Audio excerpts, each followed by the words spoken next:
Each and every single aspirant, चाहे वो किसी भी कॉम्पिटिटिव एग्जाम की तैयारी कर रहा हो, अगर उसने मिनिमम 2 से 3 साल अपनी तैयारी में गुजार दिए तो वो उस पॉइंट को जरूर महसूस करता है जब उसे ये डिसाइड करना होता है कि अब आगे क्या। You have given sufficient amount of time, आपकी पढ़ाई पूरी हो चुकी है, आप कम से कम 1 से 2 अटेम्प्ट भी दे चुके हो, एंड ऑफ कोर्स अगर आप अभी भी एस्पिरेंट हो तो अनफॉर्चुनेटली आप अभी क्वालिफाई नहीं कर पाए हो। वो जाहिर सी बात है, हम सभी जानते हैं, चाहे आपका एजुकेशनल फंडामेंटली आपकी नॉलेज काफ़ी स्ट्रांग हो, जरूरी नहीं है तब भी आपका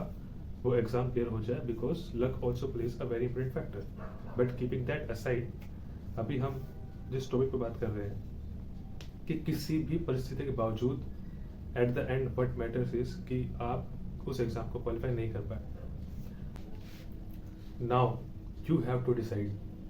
कि इतना टाइम इन्वेस्ट करने के बाद और अब जिस स्टेज पे आप पहुंचे हो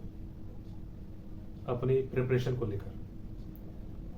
उसको कंसिडर करते हुए इस अनप्रिडिक्टेबिलिटी के साथ और आगे बढ़ा जाए, या फिर इस सब को यही छोड़कर इस लूप से बाहर निकलकर वापस से back to the same point वहां जाया जाए जहां से आपने जर्नी स्टार्ट की थी, back to zero. And this is not an easy decision to make, it is very crucial. और ये डिसाइड करने में आपकी समझ,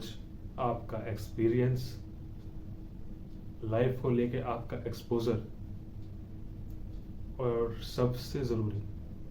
आपका फैमिली बैकग्राउंड मैटर करता है। इतना टाइम इन्वेस्ट करने के बाद, इतना पैसा इन्वेस्ट करने के बाद, इतने रिसोर्सेज इन्वेस्ट करने के बाद, अपनी मेहनत, अपनी जवानी अगर मैं कहूं तो वो भी गलत नहीं होगा, और इतने सेक्रीफाइसेस करने के बाद इस स्टेज पे जब आप ये महसूस करते हो कि प्रेपरेशन के लेवल पे आप एक अच्छी स्टेज पे हो, एंड यू फील कि यार बस थोड़ी सी कसर रह रही है, थोड़ा सा और पुश करूंगा ना तो हो सकता है, क्योंकि यू आर वेरी क्लोज। लेकिन अनप्रिडिक्टेबिलिटी ही इतनी है कि आप कितने ही क्लोज क्यूज ना हो जाओ, आपके एग्जाम ना क्वालिफाई करने के बाद you are back to the same position again. अगर आप यूपीएससी की तैयारी कर रहे हो, चाहे आप एसएससी की तैयारी कर रहे हो, आपका एक एग्जाम निकल गया लेकिन जो सेकंड स्टेज है वो नहीं निकला, देन बात खत्म, back to the same position where you started, and this loop, this cycle goes on endlessly. या तो इसमें कंटिन्यू चलते रहो, या फिर इस सब को छोड़कर और उस सरकारी नौकरी के लालच को त्याग करके वापस से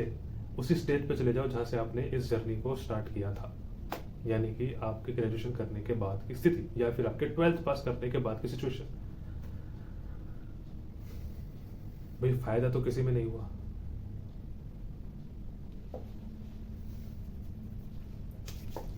ये डिसीजन इतना क्रूशियल इसलिए है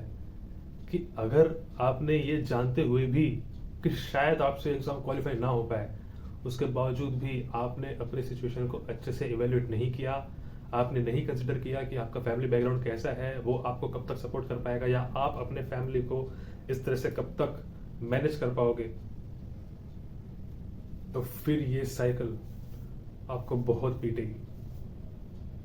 एंड गॉड फॉरबिड ये आपको कहीं का नहीं छोड़ेगी। और अगर आप बीच में ही इस साइकिल से निकल गए, शायद डर कर, या वो हिम्मत नहीं कर पाए कि मैं और इसमें थोड़ा सा टाइम इन्वेस्ट करके और मेहनत करूं, और वापस से फिर आपने कोई प्राइवेट जॉब पकड़ ली,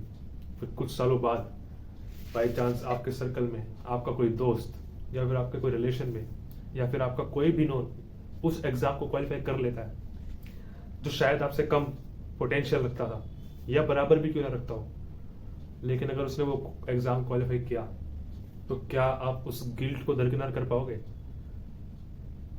कि अगर मैं उस वक्त और हिम्मत दिखा लेता तो मैं भी कर सकता था? वो लाइफ टाइम का गिल्ट,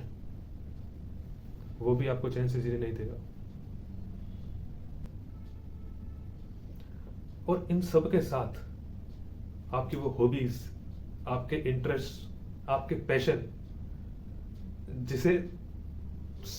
कोई भी बच्चा हो जिसे स्कूल टाइम में ये लगता था कि यार मुझ में ना ये काबिलियत है, चाहे वो आप कोई स्पोर्ट्स खेलते हो, चाहे आप कोई म्यूजिकल इंस्ट्रूमेंट बजाते हो, चाहे आप क्रिएटिव हो, आप ड्राइंग करते हो, पेंटिंग करते हो, या फिर आप डांस करते हो, या फिर आप सिंगिंग करते हो, या फिर आप स्टैंड अप करते हो, कोई भी ऐसी स्किल जो शायद आपके अंदर जिसने शायद आपके अंदर जन्म लेना स्टार्ट किया था, उससे आप परिपक्व कर ही नहीं पाए, क्योंकि आपके फाइनेंशियल रिसोर्सेज उस स्किल को या उस पैशन को सपोर्ट करने की स्थिति में थे ही नहीं। तो अब एक फैक्टर ये भी है कि अपने इस टाइम के साथ साथ मैं अपने उस स्किल, अपने उस हॉबी और अपने उस इंटरेस्ट को भी सेक्रीफाइस कर रहा हूं, जिसपे शायद मैं और थोड़ा सा इन्वेस्ट करता तो आज की डेट में मैं उसी से कुछ फाइनेंशियल अर्निंग कर सकता था, अपने इंटरेस्ट पे और काम करता, उसे और निपुण बनाता, तो शायद मैं अपने टैलेंट को शोकेस करके अपने फील्ड में, अपने इंटरेस्ट के एरिया के अंदर कुछ एक्सेल करके खुश भी रहता और कमा भी लेता।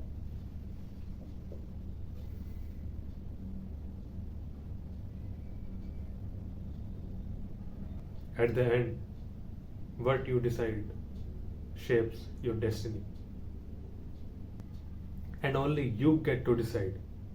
what do you want for your own in your life.